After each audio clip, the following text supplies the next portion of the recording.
Good morning.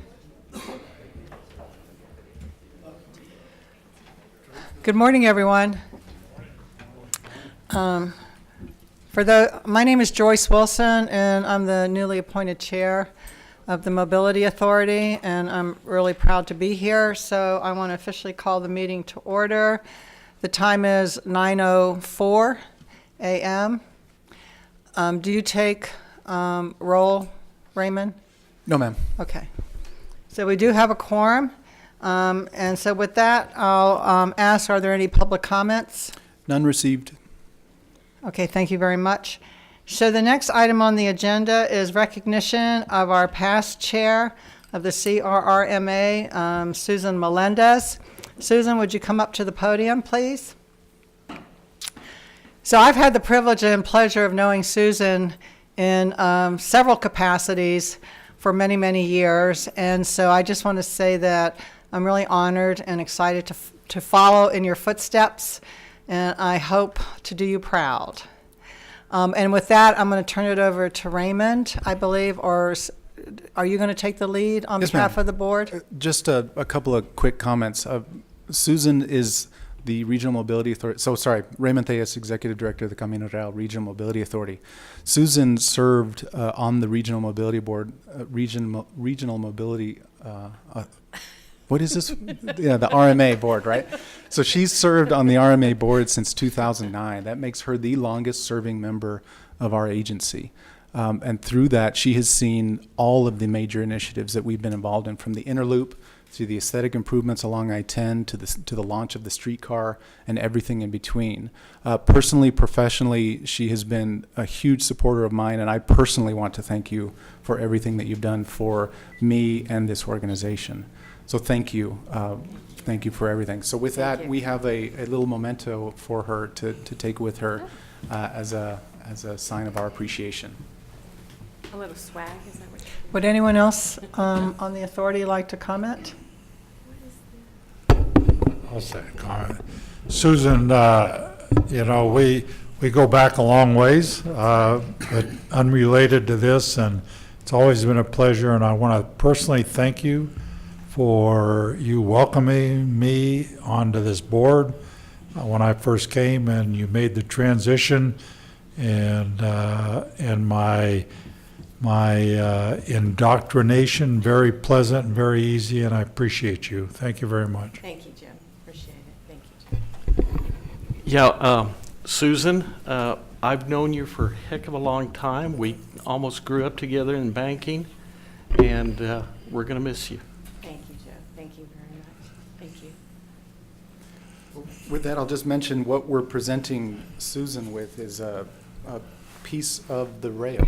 So this is a slice of the rail that actually went into the ground for the streetcar project, along with a couple of coins that we developed for the project and a plaque that reads Susan A. Melendez, Camino Real Regional Mobility Authority, 2009 to 2016, she was a board member.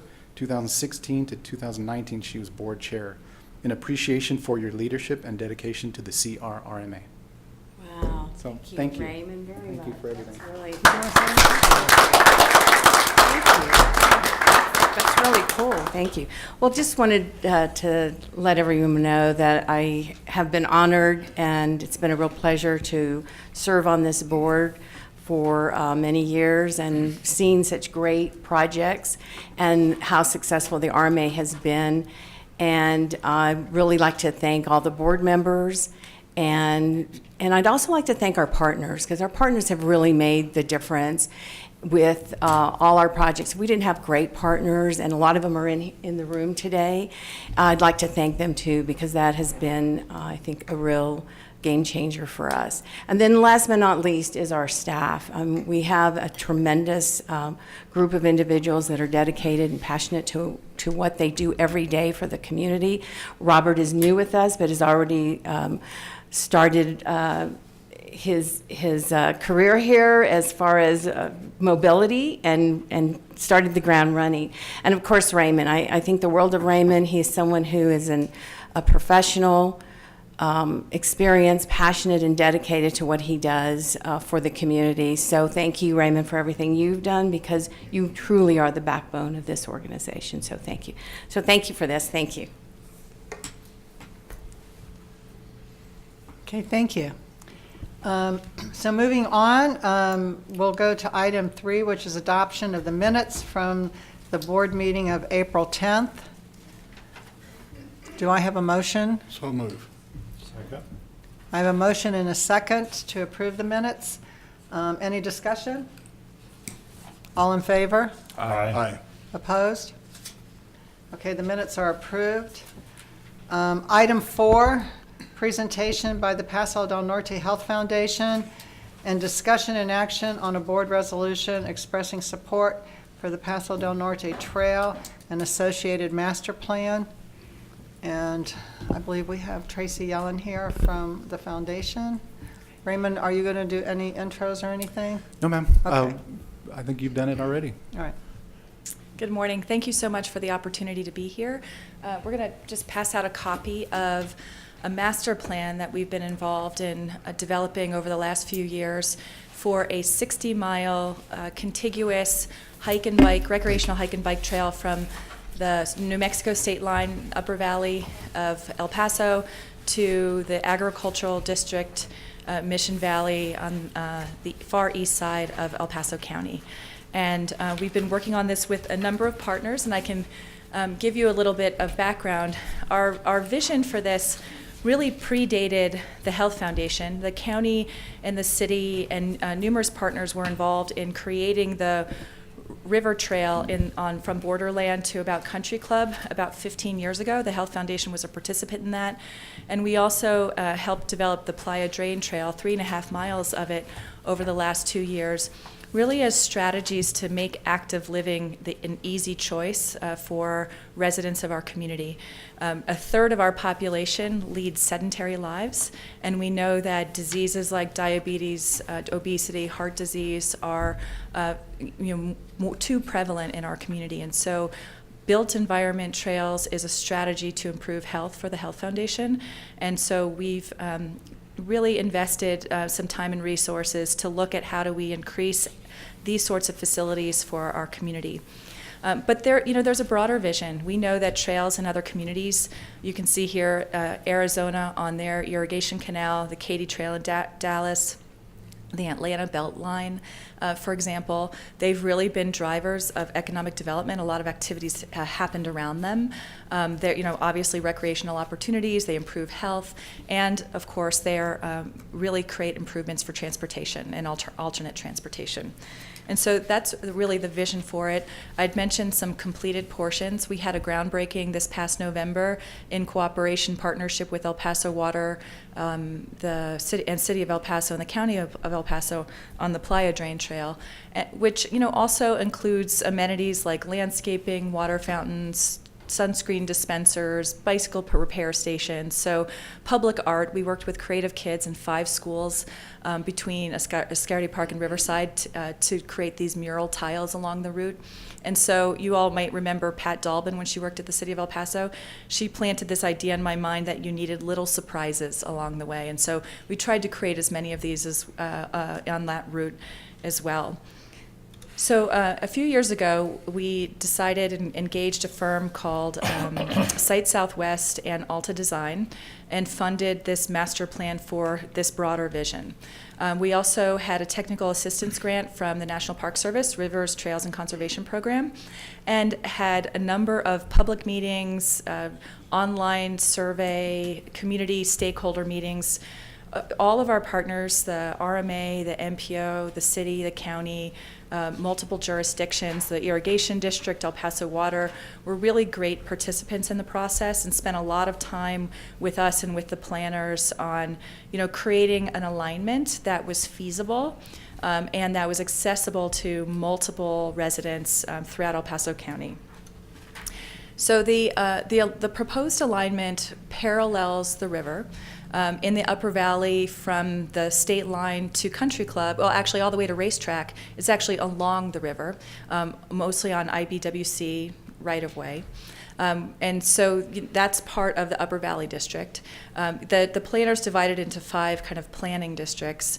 From Racetrack, you go through the Border West Expressway. They created a shared use path under the Mad Max concrete whatever pillars that are there. And then it takes you down to where you can cross over the old black bridge that takes you up onto the UTEP campus. When UTEP finalizes the acquisition of that property and develops it, we'll be able to go through that property and then down Sun Bowl Drive into Sunset Heights, through downtown El Paso on Oregon to San Antonio Street, and then jumping onto the Franklin Canal at San Antonio Street, and it takes you all the way to Escalante Park. So it goes through a number of housing authority neighborhoods to the MCA. It would go through the zoo to Fox Plaza, and could be an amazing redevelopment opportunity in that area, to Escalante Park, where you could stay on the Franklin Canal and or jump onto the Playa Drain. Which takes you, the Playa Drain, when it will be completed, it will be a total of 8.3 miles, and end at Capistrano Park. You weave through Isleta district, and then you get back onto the Franklin Canal at Presa Drive just before Loop 375, and it takes you all the way past Tornillo. And then with lots of loops and spurs and connections to connect to important things along the route. So we don't see everyone having to ride or walk or bike, 60 miles every time they jump on the trail, but they can do it in small segments. They can do loops and spurs in their neighborhoods. So we want to connect to the missions. We want to connect to, schools. We want to connect to important other historical and environmental and quality of life amenities like the Rio Bosque, the Mount Cristo Rey, all along the route. So that is, here is a breakdown, a little bit over 60 miles of the length of the trail in each of these jurisdictions. And what we're asking for your consideration is an adoption of a resolution in support of the concept. We are working with multiple volunteers to create a trail corporation, nonprofit organization connected to the Health Foundation to start at least, to really drive the development. And we know we're going to need resources from lots of different sources, transportation dollars, environmental dollars, wherever these pools of resources can come from to make sure it's completed. So we're pleased to let you know that both the city and the county have adopted resolutions to date, and we are going to make a presentation to the MPO next week for their consideration at some point in the future. So I'd love to answer questions, and we appreciate your consideration of this request. Any questions? Yes, I have a question. Yes. And I'm looking here at your presentation. It says accessible bike, walk, hike, jog, skate, and it excludes motorized vehicles, correct? Yes, excludes Good. motorized vehicles, yes. Okay. Mm-hmm. As long as we can keep those bollards standing, or whatever those things, the barriers to get into the trails, yes. Safety along the route for people that use it, for example, just lone walkers, hikers, whatever the case may be, what's your plan for that, or is there one? That's a good question. We've had a lot of public meetings, and the public has requested some lighting, and so the city's actually putting lighting in at least one segment along the Playa Drain Trail to facilitate that. What we've been told is that when you have these spaces and when they're owned by the public and the community, it really enhances public safety because there's so much activity and they're not unused, dark spaces. So there isn't a plan beyond the fact that when you have these places, people take care of them. Mm-hmm. Okay, thank you. It's a good question. Any other questions, comments? Do you need to read the resolution into the record? No, ma'am. No, and the item was included as part of the backup. Okay. So subject to your questions, I would recommend approval. All right, thank you very much. So I'll entertain a motion. Move to approve. Second. Any other discussion? All in favor? Aye. Okay. Opposed? Motion approved. Thank you all Thank very you. much. Thank you Appreciate very it. much.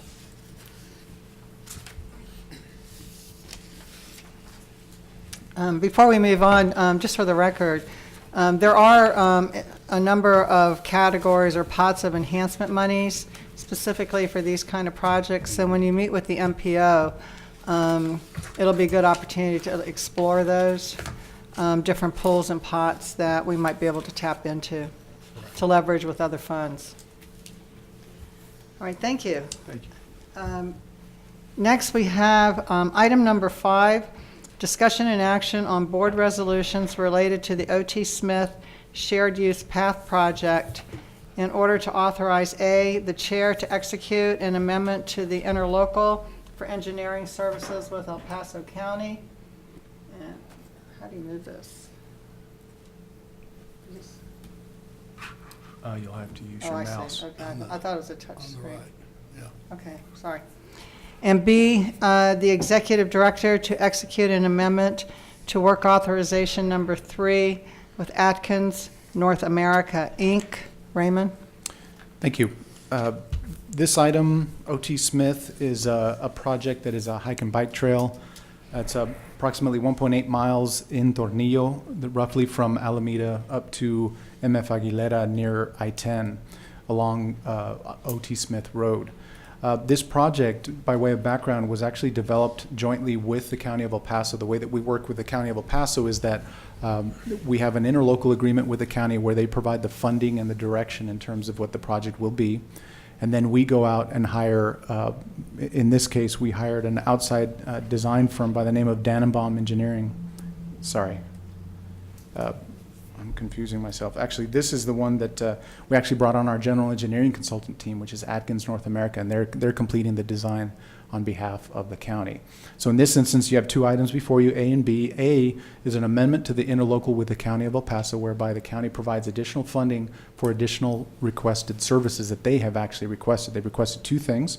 One, to add additional landscaping to the project, and a second is to redesign the end of the path near I-10, and that was at the request of FHWA.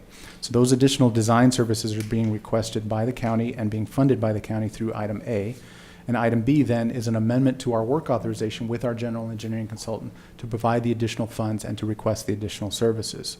So that's what items A and B are. Today we have with us Sal Alonso from the county. Should you have any questions about the project itself, we also have representatives from Atkins North America should you have any questions of our general engineering consultant. Otherwise, I would recommend approval of both items together. Any discussion? If not, I'll entertain a motion. So move. I'll second it. We have a motion and second. All in favor? Aye. Opposed? Motion passed. So moving on to item 6.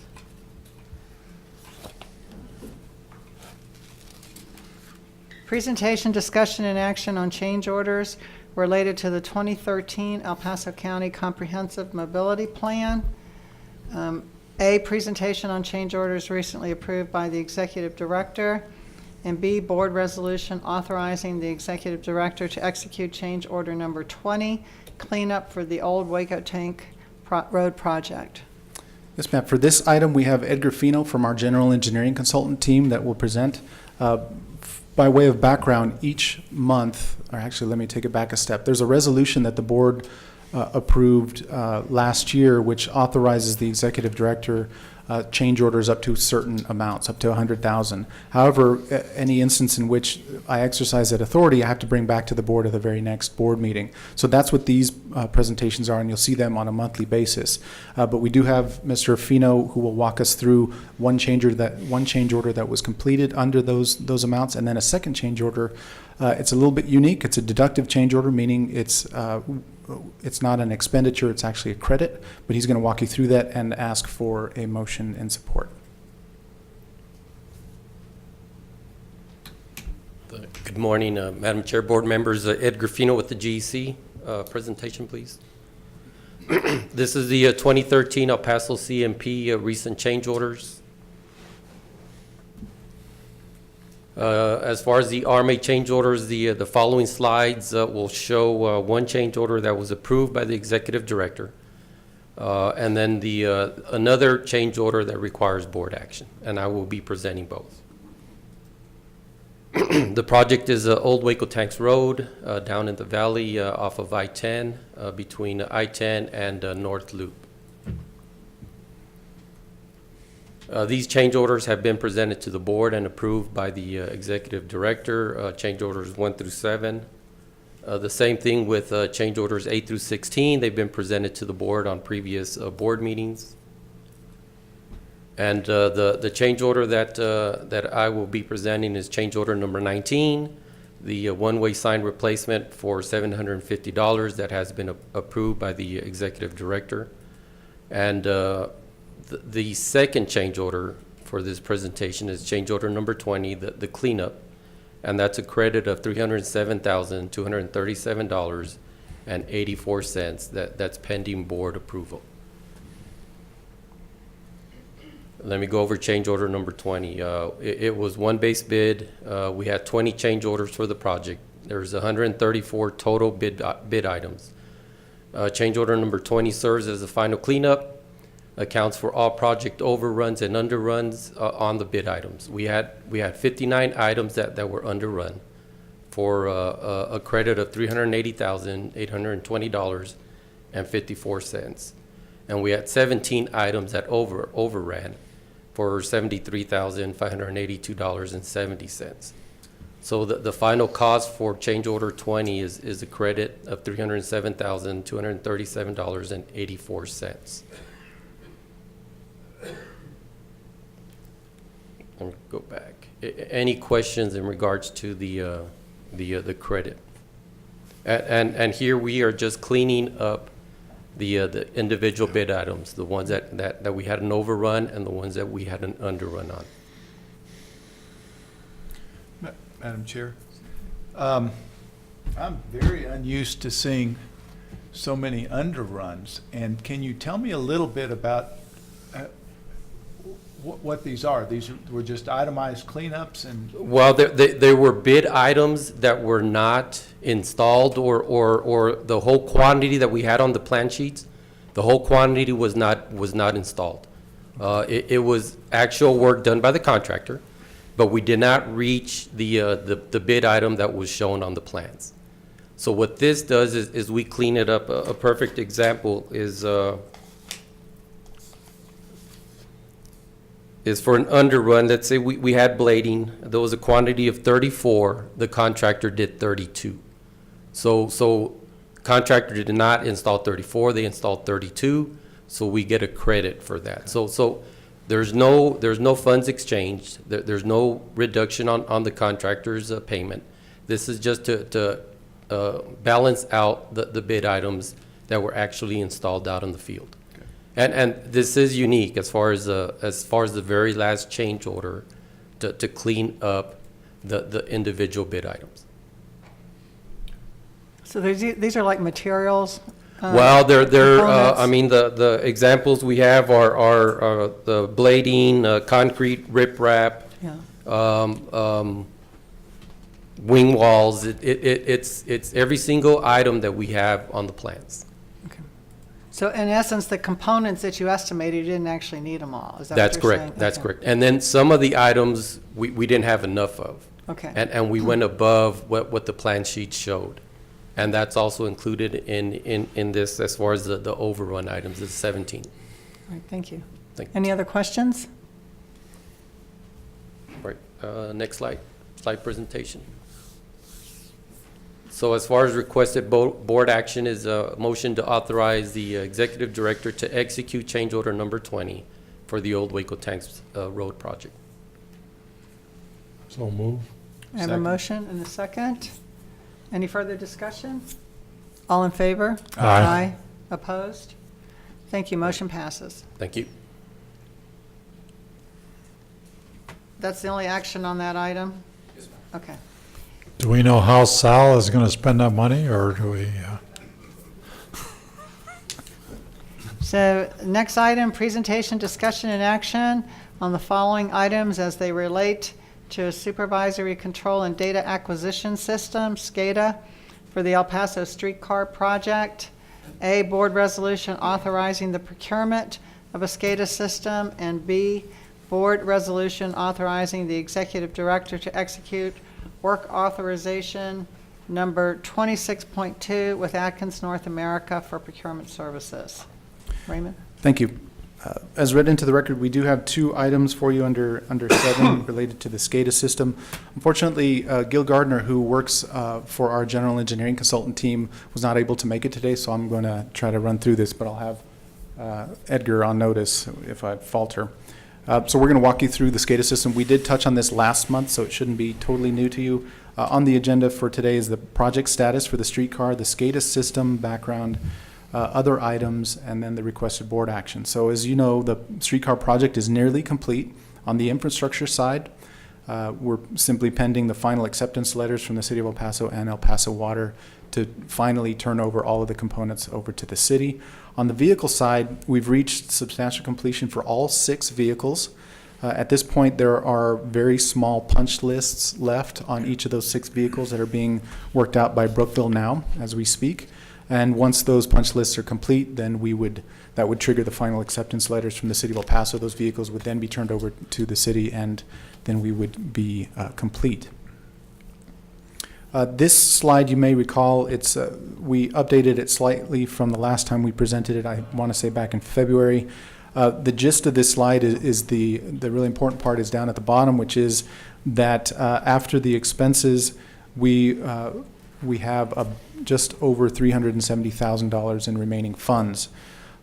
So because of that, we met with Sun Metro, and we had been meeting with them since the very beginning to identify potential, what we were referring to as a wish list, in terms of what components for the project would they like when we get to the back end, and assuming we had funds remaining, what would they like to add back into the system so that we could draw down on the remaining grant funds.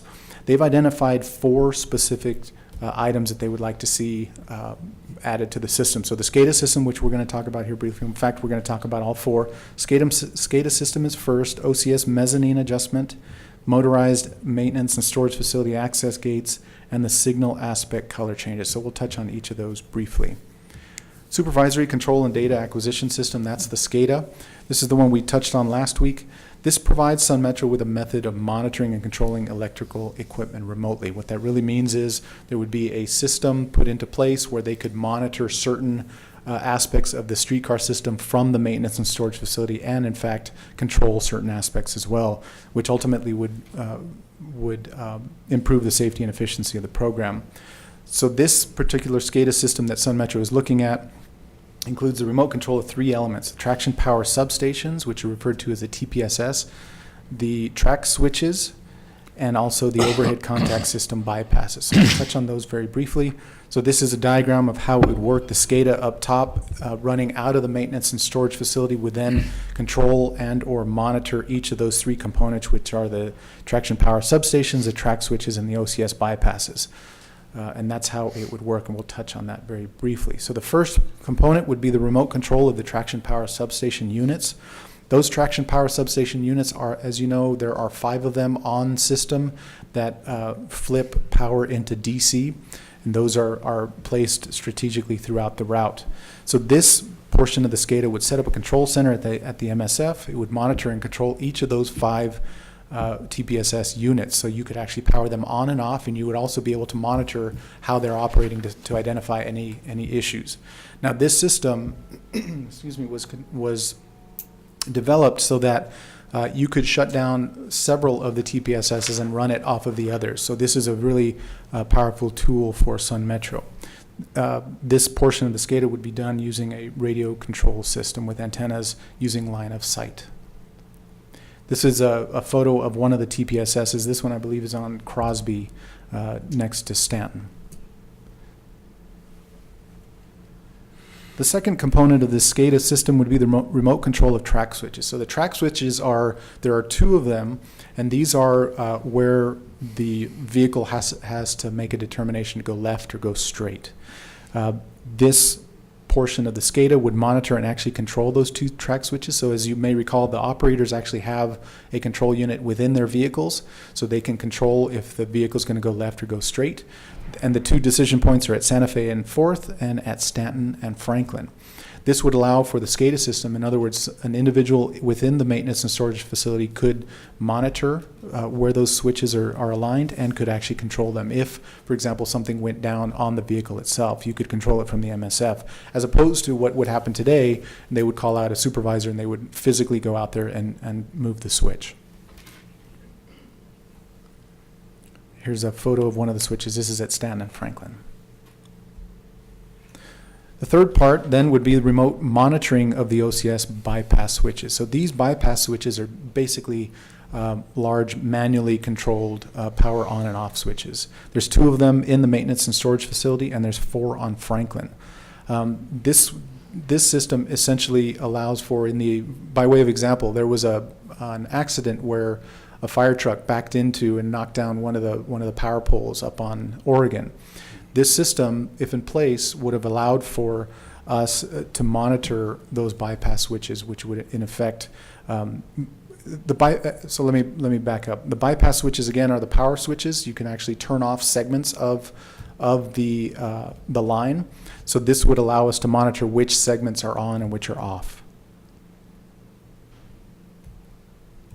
There's a diagram for you on that.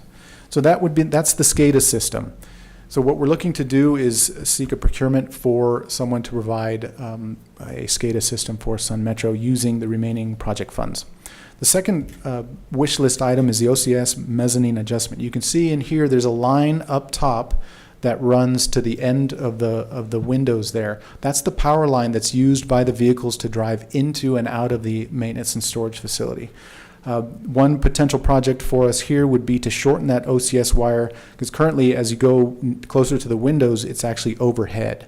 Now it's protected and it's safe, but we feel that a better positioning would be to move the end of that line over the bay. So that would be, I think, an improvement to the system to create a safer working area within the MSF. So we'll look to a procurement for that as well. The motorized maintenance and storage facility access gates, so that there are gates at the front end and the exit of the maintenance and storage facility. Those are manually operated now. We're looking at potentially adding motorized gates for those. And then the fourth would be a small one, but they also believe to be an important one. They would change the streetcar bar signals. If you notice, there are certain stops along the route in which the streetcar is provided early access, so only the streetcar can go through. These bar signals control when the operator can move and when they can't. So Sun Metro has asked if we could look at pricing, changing those bar signals from white to amber. It would improve visibility and further differentiate the train signals from the traffic signals, is Sun Metro's belief. So those are the items we're looking at. Requested board action today then would be a motion to approve a board resolution to authorize the executive director to take all actions necessary to develop and issue a procurement for a SCADA system and associated improvements for the streetcar project. That would be item 7A. Under item 7B then would be an amendment, or actually a supplemental work authorization to Atkins to assist with the development of the procurement and the oversight of that procurement. So they would actually handle the procurement under our direction. So item 7 is authorizing the RMA to pursue the procurement, and item 7B then would authorize me to execute a work authorization with Atkins to actually develop the procurement. And then we, of course, we'd bring back any winning bidders for action of the board. So subject to your questions, I would recommend approval of both items. So at this point, you feel there are sufficient funds to cover all of those? We do, but we would structure the procurement so that we'd be able to pick and choose. All right, so in they the would event be that it's bid not. individually, and then you would execute based on funding? Well, we're looking at bidding together, and then Everything as a packet? Yes, ma'am. Okay. And then we'd be able to pick and choose in the event that the bids came in high. Okay. Any other questions? Madam Chair? Yes. It seems like SCADA is being added as an afterthought, but that seems like a critical part of this system. Do buses have a similar kind of system presently? I do not believe they do, because they don't have the type of power systems and everything that's needed for a railway. Okay. Now, I should say there are different types of SCADA systems. In fact, I just read something about the El Paso Water Utilities where they've got a similar type of SCADA system. I'm not familiar with it, but so there are different types of SCADA systems for different utilities, different functions. But I'm not aware of Sun Metro having one for their bus line. But this was, the SCADA system for the streetcar was always on the wish list, or it's just come after the fact? So it actually, the system itself was included in the original program. However, when it was bid, there were several items that were taken out just in case. Because this one at the very front end, you may recall, there was a lot of discussion about the limited funds available for the project. So there was a concern at the front end that if the bids came in too high, what were we going to do at that point? So what we did was we took out certain aspects of it and put it on the side and basically built up the wish list from day one. So that's why it was not included in the original bid package. Anything else? Any other comments or questions? Can we deal with both actions simultaneously? Yes, ma'am. All right, well, I'll entertain a motion to approve those items associated with number 7. So moved? Second. We have a motion and second. All in favor? Aye. Opposed? Motion approved. Thank you. Moving on to item 8, discussion and action on the following items as they relate to the Border West Expressway. A, presentation on tolling operations. B, board resolution authorizing the executive director to execute an interlocal agreement with the Central Texas Regional Mobility Authority for toll transaction processing and collection services. Yes, ma'am. So as you all know, we've been working with TxDOT for quite some time on the development of the Border West Expressway project, which would be the toll facility from roughly downtown up to Racetrack on the west side. So today we have basically a presentation on tolling that will help remind the board and the new ones that will give you a primer on how tolling works. Now, we have with us today Corey Thomason, who's part of our general engineering consultant team. She's going to walk us through the tolling procedures, and then at the back end, I'll get into the details of Border West Expressway. Then the very next item will be an action item that I'll be requesting to enter into an interlocal agreement with the Central Texas Regional Mobility Authority on toll processing, and we'll talk a little bit about that next. So with that, I'll ask Ms. Thomason to present. Good morning. As Raymond said, I'm Corey Thomas, and I'm with Atkins. I'm with the GEC. And I'm just going to go over kind of how tolling works, and then we'll go through the Border West Expressway. So for our agenda is, the first we're going to start with tolling in the U.S. and Texas, then the tolling processes and interoperability. Then we'll go through payment options, how you pay to ride on a tollway. Then I'm going to turn it over to Raymond to talk about the Border West Expressway specifically, and then we will try to answer any questions that you have. So the first thing is tolling in the U.S. and Texas. So this map that you see right here shows all of the operational toll facilities in all of the states in the U.S. So right now there are 33 states in the U.S. that have an operational toll facility. This map looked a lot different 10 years ago or even 5 years ago, but I'm sure as you've heard, there's not a whole lot of funding at the federal and state levels for infrastructure, but there's population growth and we need more roads. And so as states and municipalities try to figure out how to deal with this population and roadway increases, they're looking more and more toward tolling. That's why there's so much green on this map. In Texas, there are 7 toll agencies with operational toll facilities. There's Cameron County Regional Mobility Authority. They have roadways and an international bridge crossing down in Brownsville. Of course, there's Camino Real. Central Texas Regional Mobility Authority has the roadways in Austin, and they also work with all the other RMAs in Texas to process their transactions. Harris County is in Houston. The Northeast Texas Regional Mobility Authority has a loop in Tyler, and they've got a couple more. They're in environmental study. North Texas Tollway Authority operates all of the roadways in Dallas. And the Toll Operations Division of TxDOT has roadways in Austin. And they've also opened up some managed lanes projects in the Dallas area that NTTA actually manages. Uh-oh. Leave it to me to mess up the system. Okay. So this slide right here shows you who the tolling agencies work with to actually build and maintain and operate the roadways. So this has a listing of all of the agencies in Texas. The middle column is who operates and installs and maintains the lane systems. So you can see CAPSH has our roadway as well as all the other RMAs in Texas. And then on the back office side, who processes those transactions, all of the RMAs go through CRRMA, who uses a company called Kofi Route to send out the actual toll bills. So how do these roadways actually work? So when a car comes up to a toll zone, there are these little loops in the ground down here in the pavement, and those loops say, hey, there's a car here, or there's a truck here.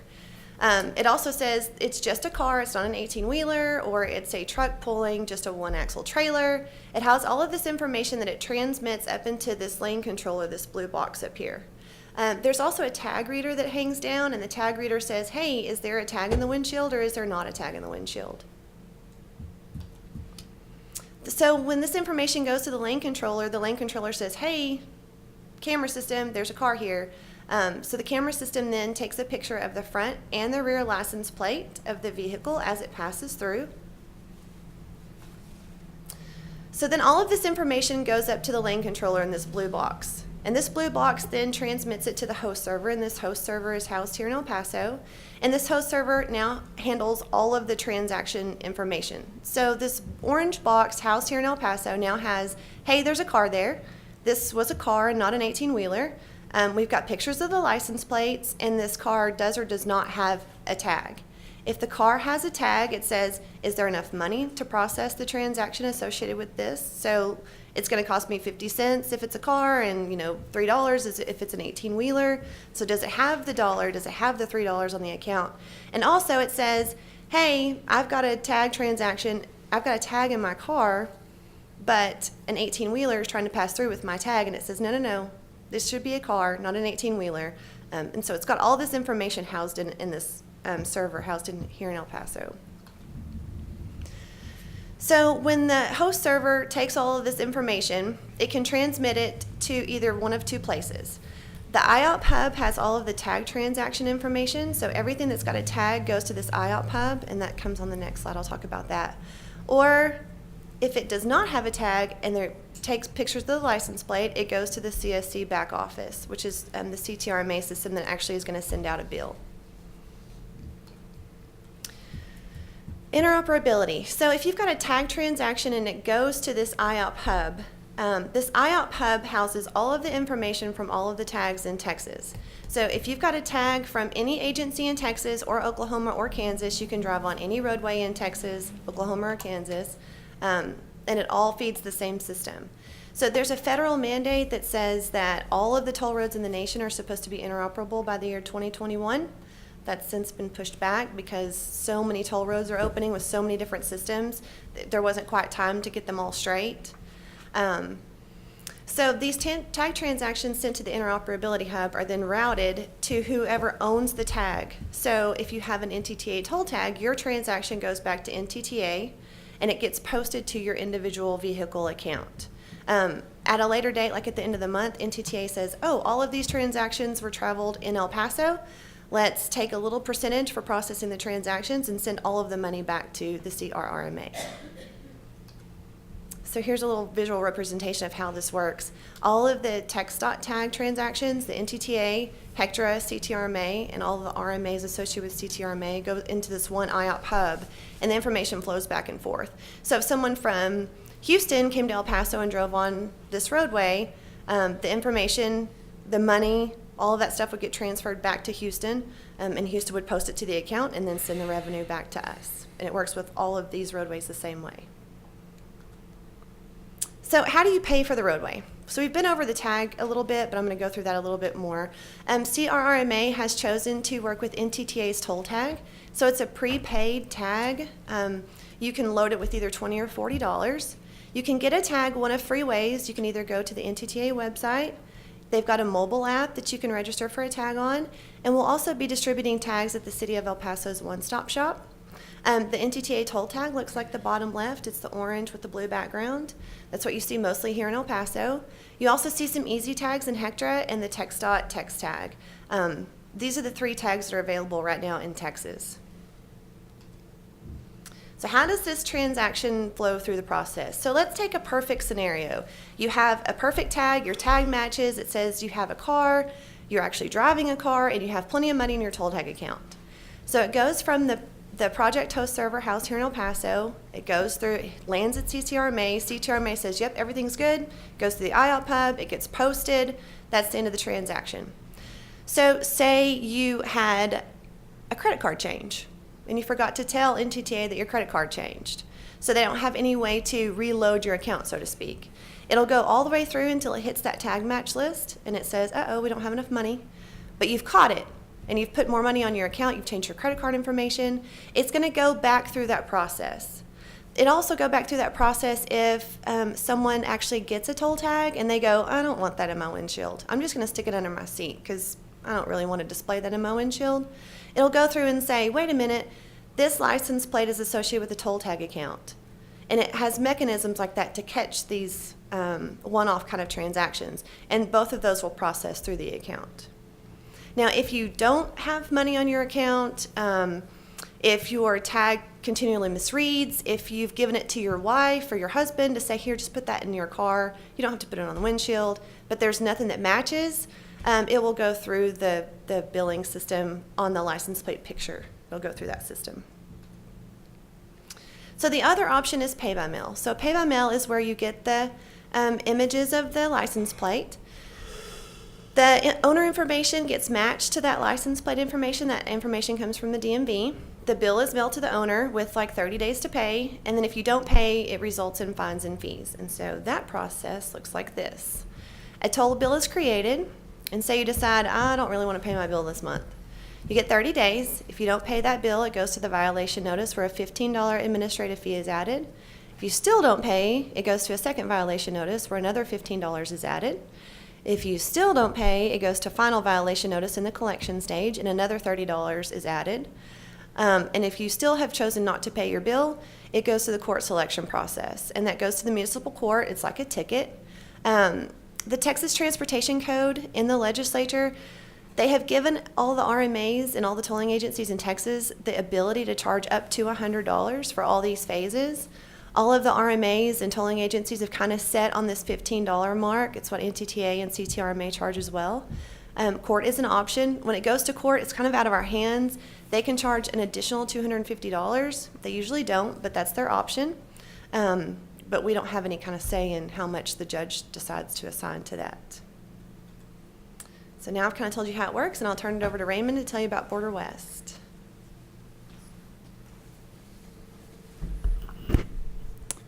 Okay, so Border West, this is our next toll facility. This one is a 4-lane toll facility, 2 lanes in each direction. So this one, as I mentioned, runs roughly from downtown all the way up to the west side on Racetrack, roughly 9 miles. So we've got the toll rates. So this one's unique. This one is a joint project being developed by TxDOT and the Regional Mobility Authority. And what makes this one particularly unique is that we are actually joint owners. So the total cost of the project will actually dictate how much of the project the RMA owns versus TxDOT. So what that means is the RMA has contributed $500 million towards the completion of the project. When the project is complete, say it's $700 million, then TxDOT would have contributed $200 million. So their proportionate share of the project is $200 out of the $700 million, while we would own the remaining $500 share.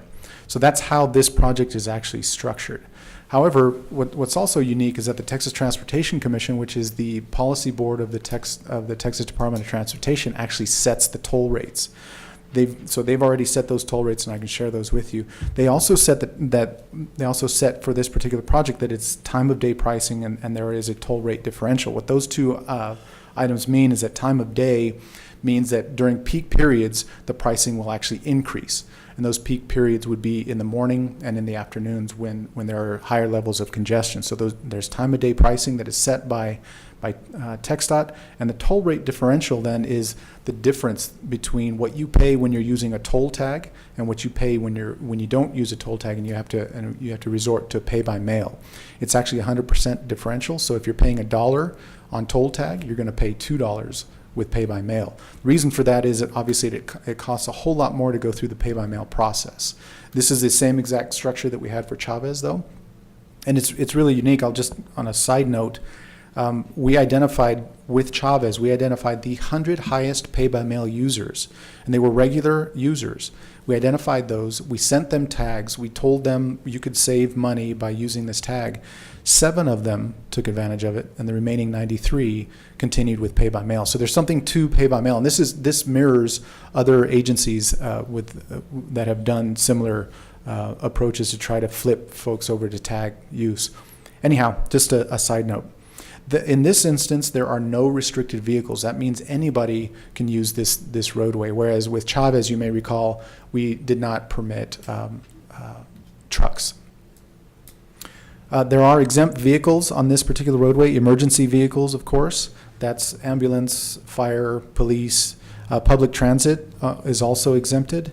And we, through Chavez, developed a disabled veteran toll waiver program that we will continue into the Border West Expressway program. So while Chavez, that was a managed lane, which is a very unique type of toll facility, this is a traditional toll road. You're either on it and you're paying it, or you're not, as opposed to the managed lane where you're next to non-toll facilities. So as with Chavez, there are 2 ways to use the Border Expressway. We talked, actually, Corey talked quite a bit about that with the transponders, the tags, and pay-by-mail. And we talked about that last point as well. So this is the facility. It's a map that was developed by the joint venture that is constructing the facility. And this is the way that it will actually, this is a stick figure that shows where the gantries are. So to orient you, to the left is actually I-10, to the right is Santa Fe, and this is the facility. If you notice, the top side is the westbound 375, so you're able to enter and exit through those gantries. So what that means is if you hop on at Santa Fe, you'll be able to exit at Spur 1966 right there at UTEP. You'll also be able to exit at Executive Center, and you'd be charged separately for each of those. And then finally, if you continue all the way to Doniphan, you'd have that main lane gantry charge at that point. The reverse is the same. If you hop on at I-10 or at Doniphan and you're heading into downtown, you'd get a charge at the main lane gantry. Or you can get on at Executive Center, you would get a charge there. And then lastly, of course, if you hop on at State Spur 1966 at UTEP, you would be charged a different rate to get into downtown. So that's procedurally how it would work. Up in the top right-hand corner of this graphic shows you the signs that are actually being placed today, or now, and you will actually know how much you will be charged because those figures will change throughout the day, as we mentioned with time-of-day pricing. So operational details for Border West. This is being patterned after Chavez, so a lot of this you may recognize. The toll system maintenance will be completed by our systems integrator, which is a group called CAPSH, and they are the folks that actually are installing the equipment today. The roadway maintenance will be completed by TxDOT, and we will pay them for that. Administrative support, that's day-to-day, that's customer service, that's when there are toll bill issues. All of those activities are handled by Atkins on our behalf as our general engineering consultant. And the tag transactions, as Corey mentioned, those are managed by the account owner. So if it's a toll tag, they will be managed by NTTA out of Dallas. Hectra manages the Easy Tag, and of course TxDOT handles text tag transactions. Pay by mail will be managed by Central Texas RMA, and that's the very next item that we'll be discussing. And lastly, we'll secure insurance for the facility through Texas Municipal League, which is our provider. So these are the remaining major items before we launch into the toll implementation. So we have to complete the toll system installation and testing. So that's going on now with CAPSH. We'll amend the operating documents. We have an existing toll policy that we will tweak to allow for Border West because it currently speaks only to Chavez, and that you will likely see most of these items, in fact, at the June board meeting. If we miss June, then of course we'll bring them in July prior to opening. So let me talk about these operating documents. The concept of operations is really kind of a white paper at the front end that you develop to identify conceptually how you're going to operate your system.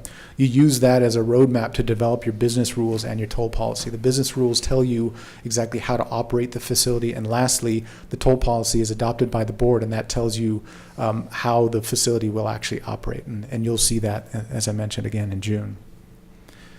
The roadway maintenance agreement with TxDOT, I am scheduled to meet with TxDOT next week to try to work through that arrangement with them. We've got an Atkins work authorization for administrative support that we are working on currently as well, or that we will be working on for the June board meeting. Insurance, will be reaching out to Texas Municipal League to put that in place before opening. And as I mentioned, I think I mentioned this, TxDOT is projecting an opening in late July of 2019. So that's all I have for you on the tolling improvements. Let me touch on item 8B then, which is a board resolution related to an interlocal agreement with the Central Texas Regional Mobility Authority. In fact, actually, if I could ask for the PowerPoint to be brought back up, let me show you, return to this one graphic. As Corey mentioned, all of the activity, all of the transaction activity is housed within the host server, which is here locally owned by the RMA. From that host server, then all of that transactional data goes into the CRRMA because the Central Texas Regional Mobility Authority has a direct connection to the interoperability hub. So what this agreement does under 8B is it establishes our relationship to allow us to use their access to the interop hub. So that's what item 8B is, to provide access to toll transaction processing and toll collection services through the Central Texas Regional Mobility Authority.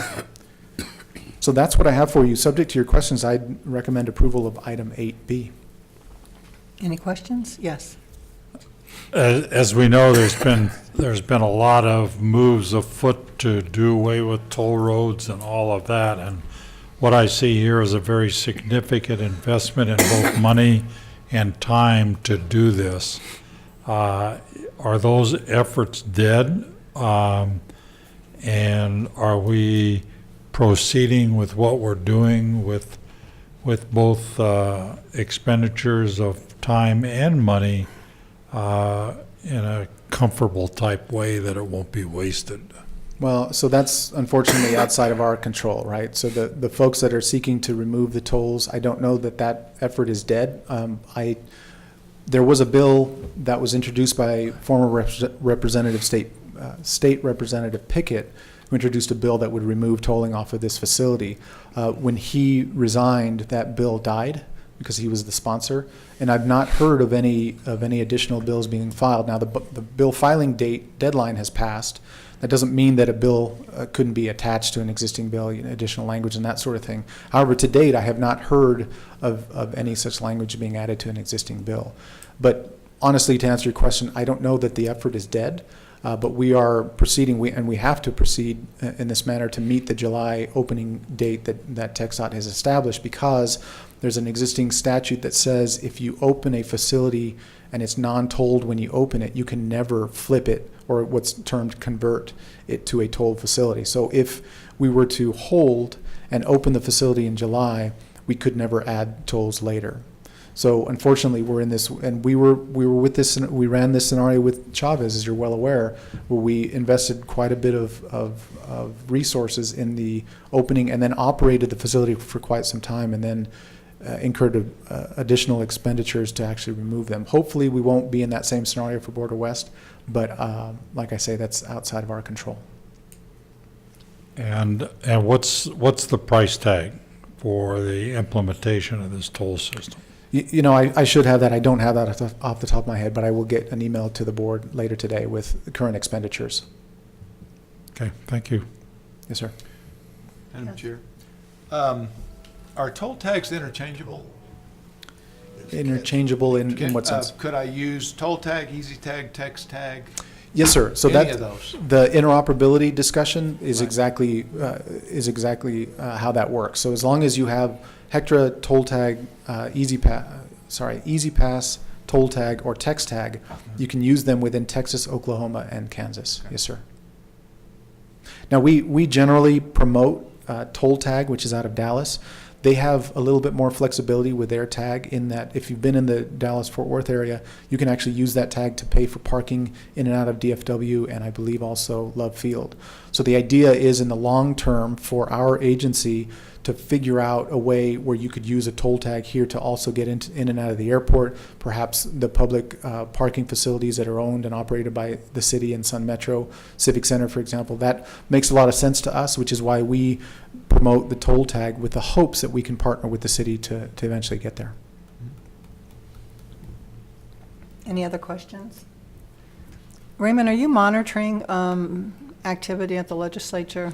Yes, ma'am. We have Lock Lord, and they do monitoring of all transportation legislation. We receive regular updates.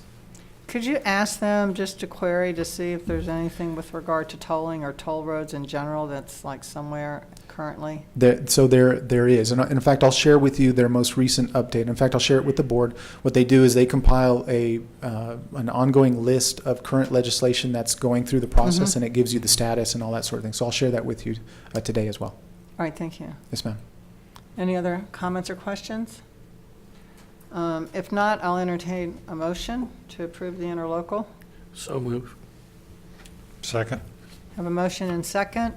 All in favor? Aye. Opposed? Motion approved.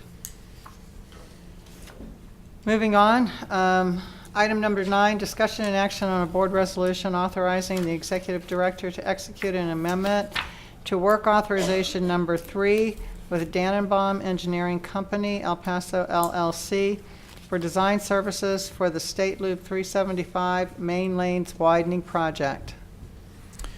This item was the item I was referring to earlier with Dannenbaum, actually. This deals with the project known as the Main Lanes Widening Project. So I do have a PowerPoint for this one, not because it's a large amendment, but because it's a very complicated project. And most of the board members may remember each time we come up with an amendment, I bring this PowerPoint out just to keep everything straight. So very briefly, there was the Americas Managed Lanes project, which TxDOT asked the RMA for assistance with, where we developed, and in fact are still developing, preliminary engineering and environmental services for that particular project. And this, in effect, was a project that was originally intended to be the extension of the Cesar Chavez Express toll lanes, roughly from the Zaragoza port of entry up to and in fact beyond the I-10 375 interchange. The idea was that we were going to put additional managed lanes to the center and extend Chavez all the way to I-10. That was the second segment, and then of course the third segment was Border West. Collectively then, that would have had a toll facility referred to as the Southern Relief Route from I-10 on the east side all the way back up to I-10 at Sunland Park. Of course, Chavez went away, and the Americas Managed Lanes project as a toll facility has now gone away. So we've tweaked the Americas Managed Lanes preliminary engineering and environmental services. We're still providing those to TxDOT. However, they're being developed as a non-toll facility. Subsequent to the beginning of that project, though, TxDOT asked us to move on to the next phase, which is PS&E, which is really the final design for the components of the Americas Managed Lanes. They also expanded the scope as well. So what they've added, not only do you have the main lanes from Zaragoza up to I-10, you also have additional frontage roads and braided ramps and that type of thing. So what in effect is happening is you've got Americas Managed Lanes in the preliminary engineering and environmental, and from there you have design projects now known as main lane widening, which is the first one, and the frontage road ramps, which is everything else. So this particular item deals with the main lane widening project. This is a map of the area that we discussed, again, from Zaragoza to roughly up to I-10. And this is, as with all of our PowerPoints, they will all be posted online after our meeting. This will help you identify exactly what is being done by the different projects. The green lines identify the original main lanes widening project, whereas the blue and the red are the frontage roads and braided ramp aspects, the frontage road project. In terms of the individual projects, the Managed Lanes Preliminary Engineering and Environmental Project is underway. We have Brown and Gay engineers pursuing that project for $1.9 million. The State Loop 375 Frontage Road Ramps Project, those are design services also being completed by AECOM. We have the original design agreement for $2.3 million with 3 additional amendments to that. But today we're here to discuss the 375 main lanes widening project, and that one is with Dannenbaum Engineering. The original contract for that was $3.5 million, and this amendment number 1 is for $463,000. And that the additional work being requested was in fact requested by TxDOT and is being funded by TxDOT. TxDOT requested the project limits extend an additional 8,000 feet north from Bob Hope to Vista del Sol to accommodate restriping, large overhead signs, and additional concrete paving just north of Bob Hope. TxDOT has also requested design plans to widen Loop 375 southbound bridge over North Loop to the outside. So that's the second component. And a third change under this amendment is that TxDOT requested a change in scope to revise construction sequencing and traffic plans to incorporate braided ramps and northbound frontage road bridge over the UP railroad lines in this area. So those are the 3 specific amendments being requested through this item. So with that, the requested board action is a motion to approve a board resolution authorizing the executive director to execute an amendment to work authorization 3 with Dannenbaum for additional design services on the State Loop 375 main lanes widening project. Subject to your questions, I would recommend approval. Any questions? What's the adjustment to the bottom line price for the project? What's the bottom line cost of this project? Do we have it? Well, so each of the components, if I could have the PowerPoint, so you'll notice here, this sheet will identify each of the now 3 components to the project and each of the expenditures for each of those components. So on this particular one, the main lanes widening, the original design agreement was for $3.5 million, and we're adding $463,000 to that under this amendment. So it's slightly over $4 million. Yes, ma'am. Okay, thank you. Yes, sir. Any other comments, questions? Call for motion. Move to approve. Second? Motion and second. All in favor? Aye. Aye. Opposed? Motion passed. Item 11, do we have a need for executive session? No, ma'am. There's item 10. Oh, did I 10. skip 10? Oh, I'm sorry. 10. Discussion and action on a board resolution designating the investment officer for the CRRMA and authorizing certain training for such investment officer. Good morning, I Robert Suter. apologize. It's okay. Good morning, Robert Suter, Director of Finance. So the Texas Public Funds Investment Act requires that an organization such as ours name a specific investment officer. Previously, this was done through our investment policy, which, as you will recall, is the city's policy, and then we basically staple a page on front of it. Within that language, it allowed for the chair, the vice chair, the executive director, the treasurer, or the director of finance to serve as the investment officer as needed. This action will name me the investment officer and also asks you to approve some sources of training so that then I can go take the required training for this role. And this is a recommendation, if you'll remember, from our auditor at the last meeting that said, hey, you know what, you need to more specifically name who the investment officer is. Okay. Any questions? Great idea. If no questions or comments, I'll entertain a motion to approve the resolution. Move. We have a Second. motion and a second. All in favor? Aye. Aye. Opposed? No. I mean, none, sorry. Then moving on to item 11, do we have need for executive session? No, ma'am. So is there any need for me to read this into the record? No, ma'am. Okay. Any other discussion? No further business? Oh, before we adjourn, I was told we have a birthday today. Ooh, Is that you, that be? Les? yes. isn't Okay. it? So I'd like to take this opportunity to wish you a happy birthday. Thank you. And I'll entertain anyone who'd like to sing happy birthday. Oh, please, no. Okay, so we won't do that. Oh, Okay. please, no. Anyway, happy birthday and many more. Thank you very much. My pleasure. If there's no further business, I'll entertain a motion to adjourn. So move. Second. So motion and second Thank to you. adjourn. All in favor? Aye. Aye. Meeting's adjourned at 10:13 a.m.